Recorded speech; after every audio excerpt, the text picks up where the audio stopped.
Сәлеметсіңдер ме студенттер? Бүгінгі сіздермен қарастыратын тақырыбымыз шет тілін оқыту әдістері.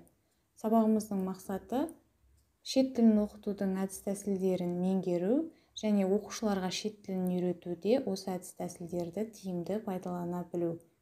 Бүгінгі сабақ бойынша мына сұрақтарды қарастыратын боламыз. Грамматикалық аудармалық әдіс, тур әдіс және қазіргі әдістер. Жалпы шет тілін оқытудағы қолданылатын ең негізгі әдістер, міне өздерің көріп отырғандай, бұл грамматикалық аудармалық әдіс, тур әдіс және қазіргі әдістер. Осы әдістің әрқайсысына жеке-жеке тоқталып өтейін.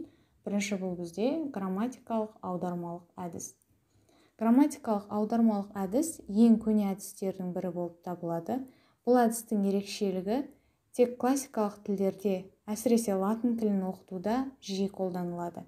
Бұл әдіс бойынша тіл грамматикалық ережелерді жаттау арқылы оқытылады. Жаңа сөздер белгілі бір грамматикалық тақырыптың көлемінде беріледі. Және аударма жаңа сөздері сөз құрылымын, ережесін оқығанда ғана қолданылады.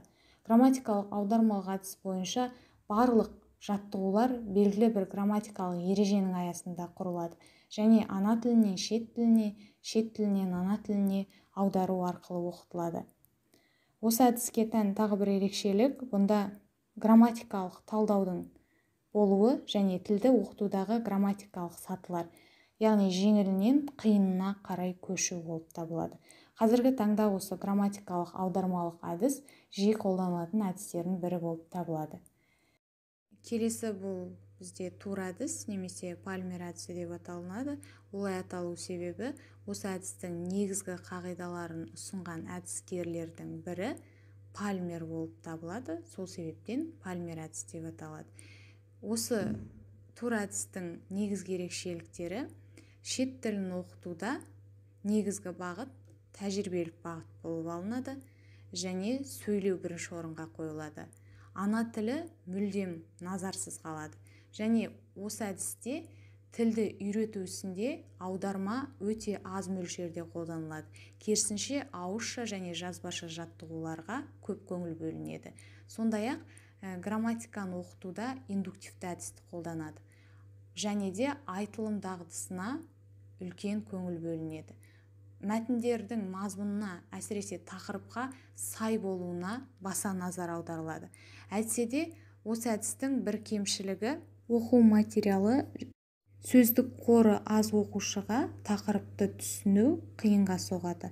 Жалпы пальмер әдісінің негізі бұл сөйлеуді үйрету болып табылады. Келесі әдіс бұл бізде қазіргі таңда қолданылатын әдістер. Қазіргі кезде ағылшын тілін үйретуге өте көп әдіс-тәсілдер қолданылады. Сол әдістер негізінен дәстүрлі және аудиолингвистикалық оқыту деп екіге бөлінеді.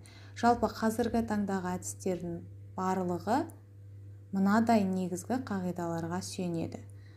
Бұл тыңдау және сөйлеуді дамыту, сөйлеу үлгілерін пайдалану, аударманы өте аз қолдану.